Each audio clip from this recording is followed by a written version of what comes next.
Hi, I'm Matt Abbott, the Master Engineer here at Label Worx. Label Worx, if you don't know, is a company that provides digital services for independent record labels. One of those services is mixing and mastering. We have our in-house studio here, and we've been providing that for the last sort of 10 years. We do mix and mastering work for the likes of Yoshitoshi, Do Not Sleep.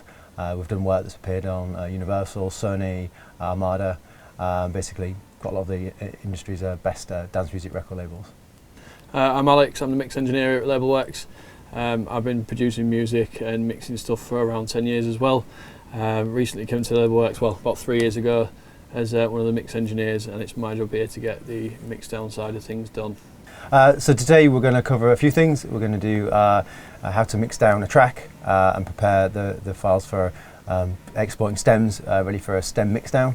Also preparing mix down ready for mastering, so do's and don'ts of that, and then we'll take a track that's been fully mixed down and take that through the full mastering process, how we do that for a dance music track. And yeah, as well, just want to say sorry before you watch this for the noise that's going on outside. We're in a new building and they're still doing a lot of groundwork out there. Enjoy. Right, okay, so we're going to start with a project on the screen. So you've finished writing your track, you've mixed it down to how you think you want it to sound, and then you need to prepare that to send it to either a mix and mastering engineer or to do your own separate mix down. So there's a few reasons why you'd bounce it out and get rid of the project that you've written the music in.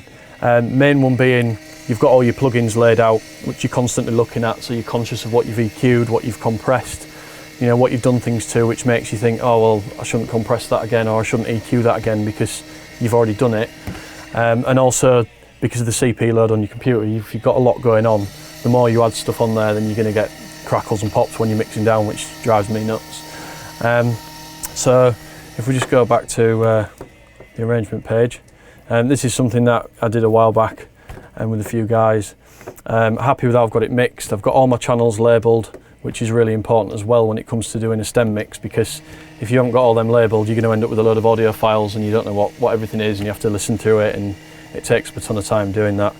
And I've also coloured things in so I can see where I've got everything for when I want to group everything. Now, when you do a stem mix down, what you tend to do is group things into groups that are similar. So instead of having 44 channels to mix down afterwards, there's certain elements that you're going to group, so you can turn it into about 10 stems. So what I've done here is I've got a few groups already set up. So I've got my kicks, there's a filter kick and a normal kick which I've grouped together. I've got all my percussion elements, I've got all my leads, I've got my sub bass there all together, and then there's the piano, strings and effects. Now in Logic, if you want to group something together, all you do is you just select the two channels and right click on there, and you can go to create track stack, and then make sure it says summing stack and click create on there. And then what that'll do is that'll group any sounds that you've selected there together. Also, if you've missed something out, you can just drag and drop stuff in there and it goes straight in. So what I'll do, I'll just quickly group the outstanding things. So I want my strings to be together, create a stack track for them, and then also my effects, turn them into a group, which is good as well. So another thing that I've done at the bottom is I've got a reverb which is on a bus send. Now if you want this to bounce out as a channel from Logic, if you add an audio track, you can right click on it, you can change it to anything else that you've got in there. So we just turn that into the long reverb. So then when you physically bounce it, you've got a separate channel which is just your reverb. Okay, so once you've got all your groups, to make sure that everything is together, if you just close all your groups, you can see that there's no spare channels lingering around and everything's all nicely together like that. So when we bounce this, we're going to have 9 stems, which is perfect for doing a mix and master. So what I'll do, I'll play you back a few of the groups that I've done, so you can see that sonically they all work together and they're all a similar kind of thing. So I mean, a kick's a kick, so I won't show you that one, but we've got all the percussion here, which is all bussed together. So you can hear there's all your percussion elements that are all nice together there. Same with all the leads. And so on. So you've got your pianos together as well, which all come together in here. And then another important reason why you do this is because when it comes to mixing everything down, you can treat, you know, you've got all your pianos in a group, so you can treat that together with compression and EQ. rather than treating them individually, which gives you a more uniform sound in your final master as well, and the same with your percussion and so on.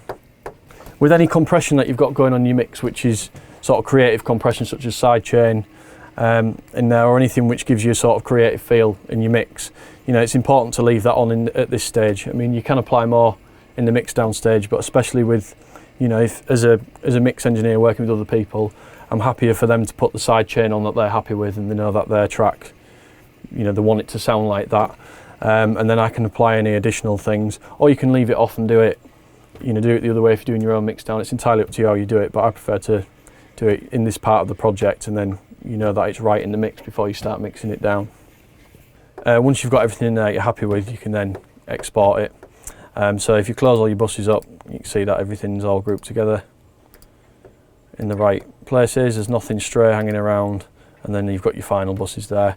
Okay, so another important thing to do before you export anything out of there is make sure that you've got absolutely no processing on your master chain. So if you know, a lot of people like to work with a limiter on there just to bring the volumes up and to give it a little bit of squash or whatever. If you've got anything at all on your master chain, make sure that everything is gone and turned off. You don't want any of that going on. No compression, no over the top EQ going on there, and certainly no limiting, which is going to take it up to 0 dB. And so the goal is to aim for a mix down which is bouncing around sort of -6 to -3 dB. I tend to think if you mix everything around -6, the loudest peak of a build shouldn't go above -3 anyway, and that leaves plenty of room on there for everything we're going to do in the mix down stage, and then obviously when it goes on to mastering. So once you've got this, you can then export your stems. If you go to File and you go to Export instead of Bounce, and you go to All Tracks as audio files, and then what this will do is it'll export every individual file, but it'll also export the buses that you've created when you've put everything together, which are what you're going to use in your mix down stage. And now in here, you want to make sure where it says normalize, that's turned off, and then the volume levels will stay exactly as they are in your project. If you've got overload protection on or normalizing, it will stop things clipping if they're clipping, but they shouldn't be clipping. Or if it's on normalize, it'll just make everything as loud as it is, and each individual stem will hit 0. So we make sure that's off, and we make sure you've got your volume and pan automation ticked as well, and then anything you've done in there will be bounced out with your stems. And then don't worry about renaming it, leave that as it is, and select your folder where you want to go with it, and then you just click save, and then that'll export everything out of your project into where you need it to go. Okay, so next we're going to go on to the actual mix down stage of the process. So what you'll do is once you've bounced out all them audio files, if you've labelled them all correctly, which you should have done, you'll see that your buses have bounced out there as well. So as you can see here, the ones that I've labelled bus, they're everything that you've just grouped in your project, and then you've got all the individual sounds as well, which we're not going to need for doing this. And then simply all I've done is clicked on these, highlighted them all, and dragged them into a new project window. Okay, so I'm going to go through a few things on how I like to do things to mix it down. This is not necessarily right for everyone. It's not necessarily, you know, a textbook way that everyone should be doing this. This is just what I do to achieve the results that I'm happy with, and hopefully you guys can too. Okay, so if I just go through the elements, I can show you how everything's working in here. So we've got our kick at the top, which is the both kicks grouped together from the previous project. We've got them in there. And we've also got our drums, which you'll see there's 2 channels in here, which I'll explain a little bit more about later on. So we've got our percussion bus, which is there with our kick, our sub bass, our effects, our leads, and so on, all grouped together. Now usually what I'll do is I like to work with everything at the level that it's come from my mix as a starting point. So if you look at the mixer, all of your faders should still be at 0 dB. And then also when you start applying your plugins on there, you can start, you know, when you start adding compression and everything, you can get your gain staging and everything right, so that you know that when your plugins are off, it's the same volume as it is when you've got your plugins on. And then once you've started getting everything on there, you can start rebalancing the levels of everything. Now, I think the best thing to do, if I just turn everything off, and then you can see how the mix is without anything on, and then I can explain what I've done as I go through this.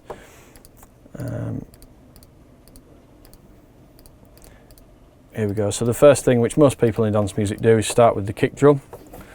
So that at the end of the day, the kick is the most powerful thing in your track. It should be the loudest thing in your track if you're writing a dance track. So it's important to give that attention, make sure it sounds big enough in the mix, make sure it's clean, and usually when you're producing, make sure it's in key, because you'll get, it fits in the mix better, you get more headroom at the end because nothing's fighting with it, and you generally get a tighter, louder mix in the end. Okay, so if we go back to the arrange page, into the kick,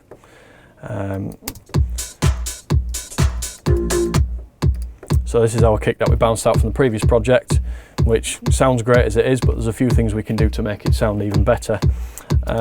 So the first thing I do on all my chains is put an EQ on there just in case you need to do any correction. And I usually say shave the top off at 17,000. Basically anything that's above that, you don't really need to have that in your mix. And we usually end up getting rid of that in the mastering stage anyway. So if you do that while you're mixing down, you're just freeing up a little bit more room from the bits that you don't usually hear anyway. And then what I've done next is there's a little plugin that I use called the Voice of God, which is a UAD plugin. Now what this does is it creates a bass resonance below whatever you're doing. So this is great for fattening anything up which is, you want it to be bassy but it's not very bassy.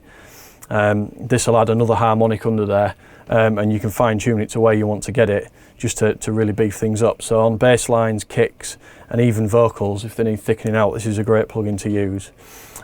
So if I show you this without Voice of God on there, so we've just got our kick there, and then when we turn this on, you can hear that it just adds a bit of oomph underneath it, which puts what you need in there of your kick. Now the great thing about this plugin is you can choose the frequency that you want to put in there, and you can change the volume of it, how loud you want it, just by using two knobs, which is really easy to do. There's a lot of plugins out there that do this, so there's ones that Waves do, there's various exciters and things out there, but I've found nothing does it as well as this. This is a really nice tool for beefing things up. So following that on the kick, we've now got all the boom in there. We just want to tighten that low end up a little bit, just so it's not out of control. So we go onto here and I use the DBX 160 compressor, which it's one of the best compressors around for compressing anything that's got heavy bass. It's really good on 808 drums, so you can really tighten them up or make them really chunky if you're using them as bass lines. And now this works a bit different to other compressors, because when you set your threshold, there's some little lights which flash which tell you if the peaks are going above, and the key is to get them to squash down so that they go below. You only need to use a little bit of this. Same with most compressors really, you shouldn't have to smash the hell out of everything. If you use everything just subtly and gently, you tend to find that you're going to get cleaner, better results than if you just smash everything and absolutely destroy it with a compressor. So I'll play you it without and with this on,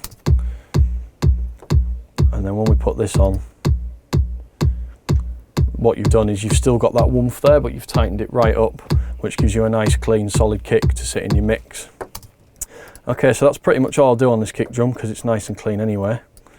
And then next what I'll do is I'll go onto my bass, onto my sub bass. So if we just solo that, we've done a similar thing with this. We've used the same tools, we've used the Voice of God, and we've used the DBX compressor just to add a bit more woomph and to tighten it up. So if I play that without them. So if you listen to this on a laptop, you won't hear it, so put your headphones on. If we turn the Voice of God up, you can hear that it's added sort of a bit of creamy warmth to it there, and then by putting the DBX on, you've tightened it up, which makes it a little bit more audible without losing all that lovely bottom end on there. So now if I solo my kick and the sub bass together, there we go. So you can hear they're already sitting well together. There was already the side chaining on the sub bass going in there in the mix before, but if you wanted to tighten that up a little bit more, there's a few things you can do to do this. So you can do the traditional way of having a silent kick track in there and just running a sidechain compressor out of Logic on there, or you can use another plugin which I like to use, which is this Nicky Romero plugin called Kickstart. Now this is great, it's basically an LFO tool which just automates the volume in time, and there's different curve shapes in there, so it's nice and simple to do. So you can get a real nice tight sidechain on your bass, especially if you're making like EDM-y stuff. You know, if you put this on your channels, you can control how much is there without losing the volume of your tracks, which sometimes you do using a sidechain compressor. So if I just put a little bit of that on there, so you can hear that, that's really sort of OTT ducking. So we'll just pull that back. So usually nothing above 60% is a great place to be. If you start at 50%, you can put a little bit more or a little bit less in there to get the result like you want. So we've got that pumping how we want it. Sounds great with the kick. The next thing that I do is move on to the percussion. Okay, so next we're going to move on to the percussion. We've got the kick and bass sat nice. And there's a couple of things that I do here with the percussion to make it really pop out in your mix. So if we listen to how the percussion sounds on its own anyway, it's already nice and clean, it's already nice and fresh. There's some good transients in there. You can hear the sort of breathy reverbs coming through from the claps. But what I want to do is sort of bring the elements out that are after the transient. So like when you've got a breathy kind of reverb after a clap, things like that, it's nice to bring them up in the mix, just to sort of give you that fuller, sort of big sort of club sound on your mix. Now what I've done here is I've actually duplicated the percussion channel, which you do by just clicking this little button up here, and that'll copy the channel. And then I've just pressed Alt and dragged down and copied the same audio file on there, so they're exactly the same. Okay, so I'll just delete that one, there's one in there. Okay, so what we're going to do now is we're going to solo the channel that you just created, and on here you're going to create a parallel channel. Now what a parallel processing channel, what parallel processing is where you have two copies of the audio, except for you process one of them completely different to the other, usually exaggerated, so you can over process this one and then mix that into the original signal, and what you get there is you can bring out certain elements of the percussion that's in there by whatever you're doing with the parallel processing, which is really good for thickening things up, not just drums. You can do this on anything, and it's a really cool way to sort of make things pop out in your mix. So what I've done here is on this stem we've got an EQ on there. Now if you're happy that there's no correction needing doing, you're not needing to EQ anything out, it's all clean, that's fine. And then after sort of doing any corrective EQ, I think using a colourful EQ rather than just one of Logic's EQs to spike something up and push some of the frequencies, I think using a colourful EQ, like this is modelled on the vintage Pultec EQ, which is really good on sort of mid and low range things. You get sort of more bite, more harmonics, and like a real nice rich sound in your mix. So all I've done here is I've put this on here, dialed a little bit around 5k in. And another thing as well when you're boosting with this EQ is it always starts on sharp. You want to just turn this around so you broaden up the Q on the EQ, otherwise you end up with a little spike at the frequency. Especially when you're boosting things, you want to do nice smooth curves. You want to really save your sharp points for sort of dipping frequencies out like you don't want in there. So we'll play this with and without the Pultec on there. There we go, and you'll hear it brighten up a little bit with this on. So you can hear that it's a nice crisp, colourful EQ on there rather than just sort of pulling everything up around it, which really works with that one. Okay, so after that we've gone in on the 1176 compressor, which is a textbook compressor for doing any kind of sort of hard parallel compression and limiting. And with parallel compression, this is one thing you can drive really hard. You want a really heavy gain reduction of about -10 at least on there. But what you do want to do is on your attack and your release, you want to set your attack quite late. So then what you're doing is you're letting the transients from the sound come through. So if you've got a nice sharp hi-hat, you're going to let that come through, and then it's going to start pulling up everything afterwards. And the same with your release, you want quite a long release. Again, you can mess with these, which I'll show you in a second, so you get the sound that you want. So if we play it with this on, so you can hear that's really, really over compressed. That would be no good on its own. And then if you start messing with the release on here, you can hear it tighten up. But with a slower release on there, you're going to pull up all them sort of breathy reverb sounds that you want on there. So it sounds really overdone. Okay, then next what we're going to do is You can mix these two channels together just with them being sat in your project, but it's good to do another group again like we did to balance the stems out. So with these I just grabbed both of them, right clicked and created another stack track again, which created this bus. And then what you can do is process both of the stems together just to make it a little bit more uniform, and it becomes technically one stem. Okay, so if we play the original stem, and then we'll mix the parallel stem in there as well. And you can hear it's not getting so much louder, but it's bringing all the other elements out that you want in there. So you balance that to a place where you're happy with it. It's very rare that I go much over 50% with it, otherwise the smashed signal starts to take over everything. And it just becomes too loud in your mix, and then it sounds over compressed. So one thing to remember when you are mixing down is any compression that you're using is to give a sort of feel or a colour in your mix.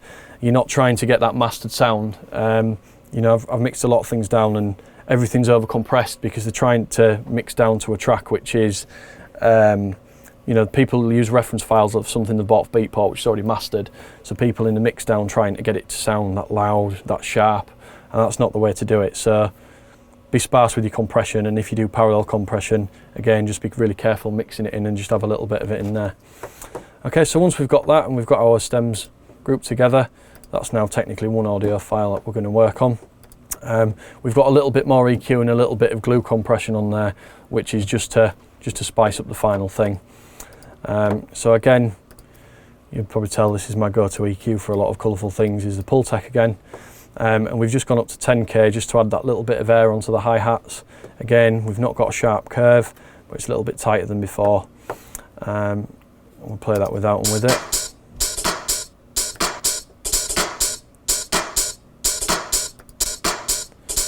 There, so you can hear it just adds a little bit of air at the top, fizzy bit on the hi-hats. And then next we've got the legendary SSL on there, which is great for just gluing things together, especially drums. So again, I've got quite a slow, not too fast attack on there, but we've got quite a quick release on this one. So what that's going to do is it's going to let the transients through and it's going to snap back up, so you get a really snappy sound with your drums. So we'll listen to it with that on.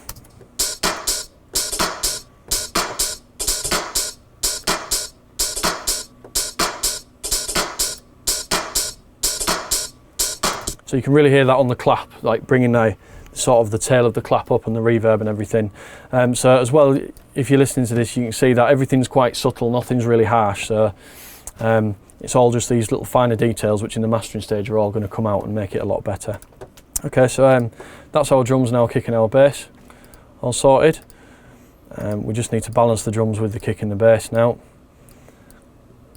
If we turn that on. There we go, we can bring them in.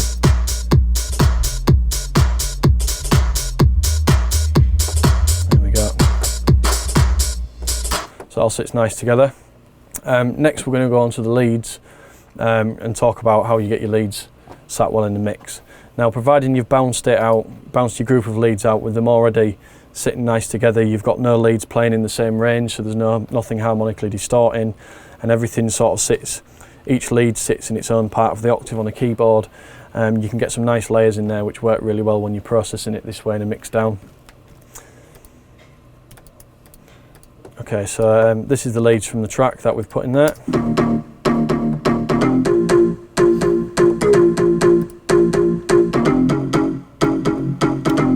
So before I go any further, actually, this is a plugin that we use called Span. It's actually free. You can download it from Voxengo's website, and it's one of the best metering plugins we've ever seen.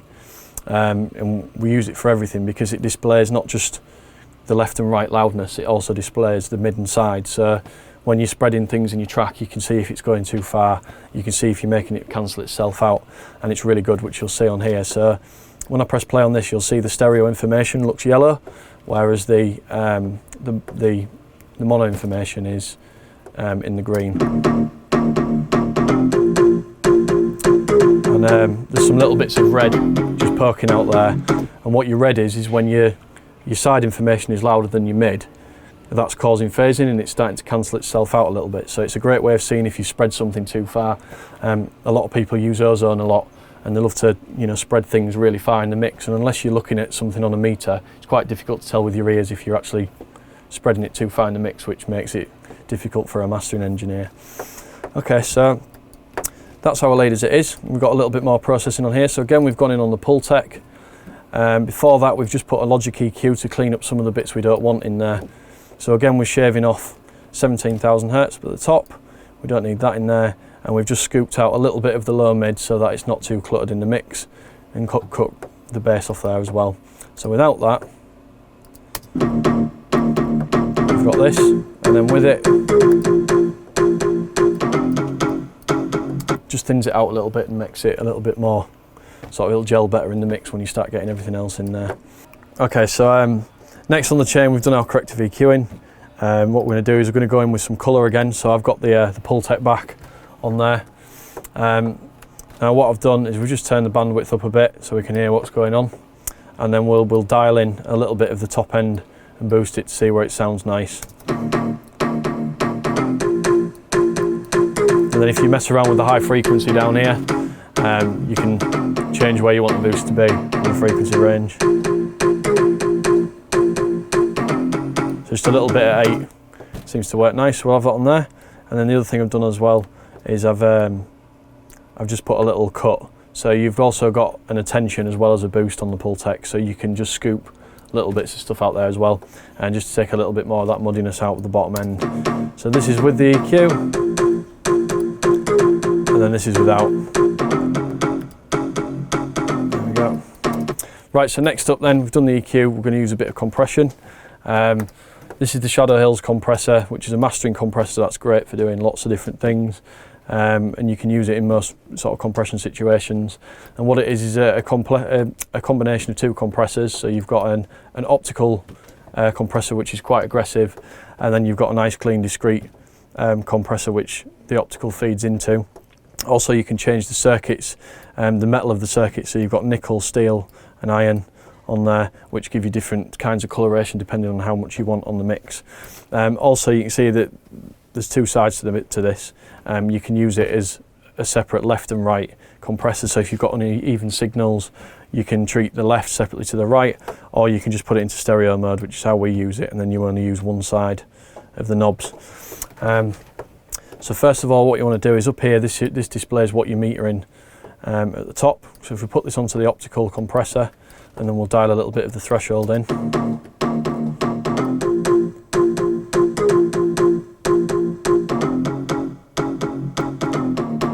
There we go, so just a little bit of that, not too much.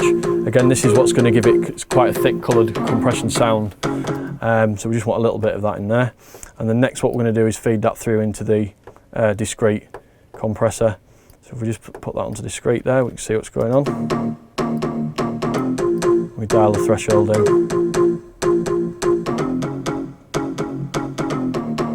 There we go. Again, just tickling it, nothing too much, so you're not destroying the sound. And then we've got our circuits here as well, so you can flick them around.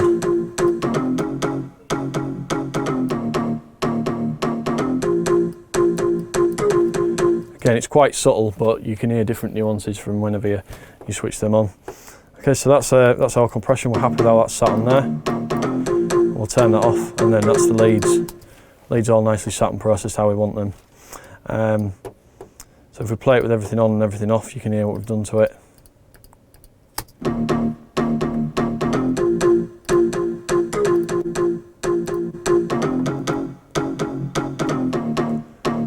There, we've just sharpened everything up a little bit and brought out all the nice parts.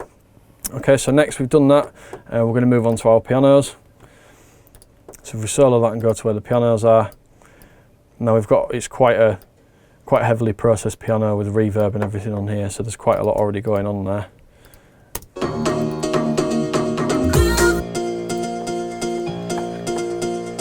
There we go. So we've got quite a big delay on there, which is quite overpowering. It fits well in the track, but when you're processing it on its own, there's a lot of delay going on there. So what we've done is we've used a couple of things to bring the sound out a little bit more, so it doesn't sound like it's sat behind all that delay. So first of all, we've gone in on the Pultec again with a little bit of EQ, and you can see what I've done on there. I won't go through that again. And then next we've got the Oxford Inflator, and now this is a magic plugin which is just a couple of faders, but inside it's doing a lot of things. So it's exciting, it's compressing, it's EQing, and what it does is it makes things sound louder without changing the volume. So you can make you're literally maximising the sound, but it's really great for bringing out like certain elements in a sound, and it's really good on things like strings, pianos, guitars. Quite organic sounds, which is really good. Some people use this on drum buses and things as well, so if you've, similar to what you're doing with the Parallel, you can use the Oxford Inflator to do a similar thing. Okay, so what we'll do is we'll play the piano without, and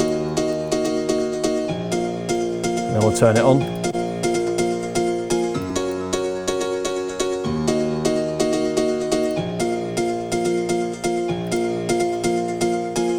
So you can hear it's quite subtle, but it's bringing out the nice sort of brighter elements of the sound to help it poke through the mix rather than sort of over EQing things. So next up then in the chain, we've got another compressor on there. We've got the 1176 again. And on here we've got the attack set. Again, for any plucky kind of sounds, similar to your drums, you want the attack quite late, so it's letting the transients come through. And then we've got the release quite high, so then it's pulling up the things afterwards again. So this is with and without the compression.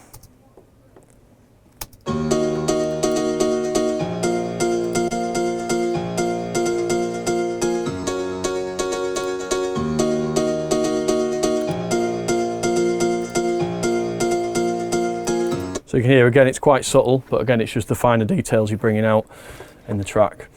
Okay, so next we're going to move on to the strings. The strings we've got from the track before, a little bit lifeless and a little bit dull. They fit in the track, but they need a little bit of work on them. So if we play them,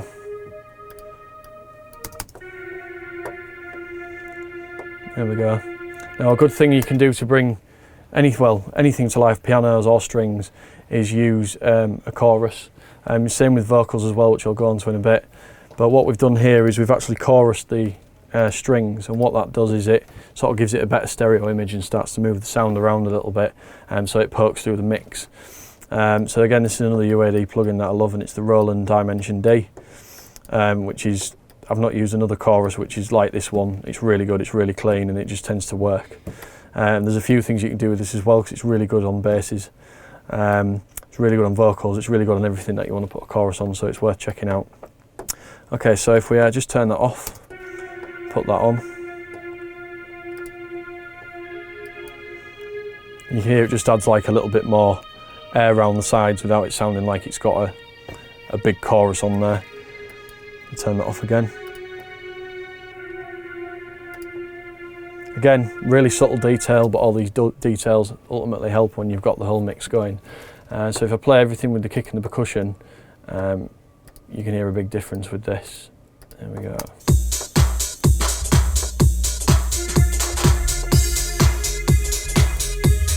So if we turn it off, the string sounds quite thin and quite wooden. And then when we put that on, you just seem to get, it's like a little extension on it around the edges, which really help.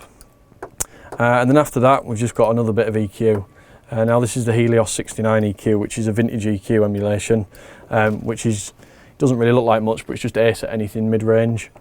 So you've just got a few knobs on here, quite basic. Choose your frequency, how much of it you want to boost, the same with your top end as well, and then your level adjust. It's also got a good filter on the bottom end as well, which is really cool, but this just makes everything in the mid-range pop out really well. So if we just turn that off and then turn it on, you can hear it really brings out sort of nice elements of the mid-range there, and it does it a lot better than most EQs as well. There we go, so that's the strings, and then next we'll move on to the vocals. Now again, the vocals from this track, they've got processing on there from what was made before, so there's reverbs on there, and there's delays on there, there's a little bit of compression which was on the vocal before the vocal got sent over, but we've just done a little bit more work to thicken that out again. So as you can see, we've got two channels here in a bus, and all we've done is what I explained with the drums, and we've paralleled the vocal stem. So if we just play the original one that we've got here, turn them off, there we go. want to know, are you sleeping? Are you sleeping? Better wake up. So that's all the effects and everything that are already there from the project before. But the vocals sound a little bit thin and a little bit overworked. So the good thing to do there is do a little bit of parallel processing. So what we've got is the parallel channel, which is an exact copy of the audio on a new channel, except for what we've got on here is the Roland chorus again. Now if we listen to this, the chorus one on its own, you'll hear that it's quite over the top. Better wake up. Are you sleeping? Are you sleeping? So if you put that on the mix on its own, it sounds like it's got far too many effects on it. So what we do is we blend that in with the dry one that we've already got there. You better wake up. You better wake up. You could have my last. You better wake up. But you don't appreciate. There we go. So this is without. No. You better wake up. And then this is with it. 'Cause I'm leaving you. But I want to know. Are you So again, it's all quite subtle, but it just helps thicken the vocal up without having to push loads of EQ into it and, you know, make frequencies that aren't there or pull things up that you don't need to and make it cluttered, just by using a simple chorus, which really helps. And then all we've done on the vocal some is we've gone back to the Shadow Hills and we've given it a little bit of compressor just to glue them both together again. So we play this with and without. Are you sleeping? Better wake up. Better wake up. Are you sleeping? Are you sleeping? You better wake up. You better wake up. So you see there again, very subtle, another little subtle detail that just helps with how everything's mixed. So the only other thing that we've got left in the project is the reverb stem, which is nice to get in there. You can either put new reverbs on things in the mix, or if you've got the original reverb from the track, if it's not loud enough or too loud, you can then just blend it into the mix. So all we've simply done here is just, we're going to just blend it into the mix to see how it fits. So,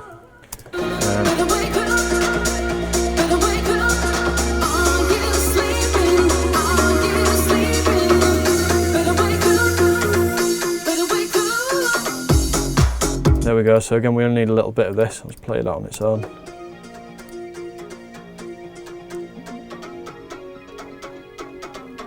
There we go. So it's quite a short delayed reverb, which is quite weird actually, because it's like two reverbs in one. It slaps back, but then it's got a tail. There we go. So if we just check our mixer and make sure our levels are all right, we'll get everything on, and then we'll play the whole thing together.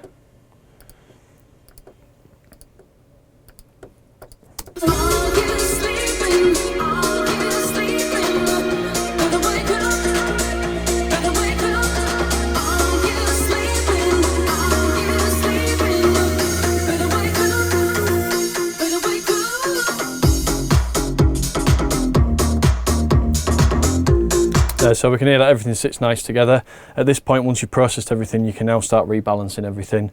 You can then adjust any of your processing, so if you think, oh, I might have over EQ'd something slightly, you can compare it to the other elements in the mix which are in the same range and start taking little bits out, or maybe adding more wherever you need to do it. Right, okay, so we've got our mix there. We're happy with how it's balanced. And again, we need to check and make sure that the levels are right on the master channel before we balance this out. So again, you want this whole mix to be sat between -6 and -3 dB. So then when this goes to the mastering engineer, there's plenty of headroom. Now, if you find that your mix is peaking and everything is hitting 0, there's quite an easy way to fix this. So if we go onto the mixer page, and we'll just make it all distort.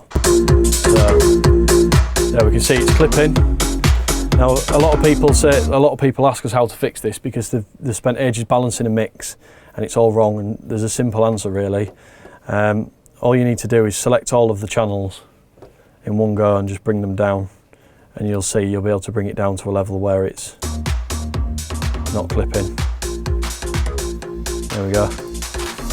So it's something quite simple. It's actually something that a lot of people stress about and worry about. And I remember when I started making music, I did as well. I could never get a mix the right volume. But if you get your mix like that, select all your channels, and then you just turn it all down in one go, and then you've got all your headroom. In some DAWs, how they work is as you turn something up, once you get to 0, it just turns something else down that's fighting with it. So when you turn the master channel down, you're still getting all that squash and distortion. Whereas if you turn everything down individually, you're on the safe side, nothing's clipping, nothing's fighting and cancelling each other out, and everything will be fine. And then once you've done that, just simply go to bounce, and you can bounce everything out for your pre-master.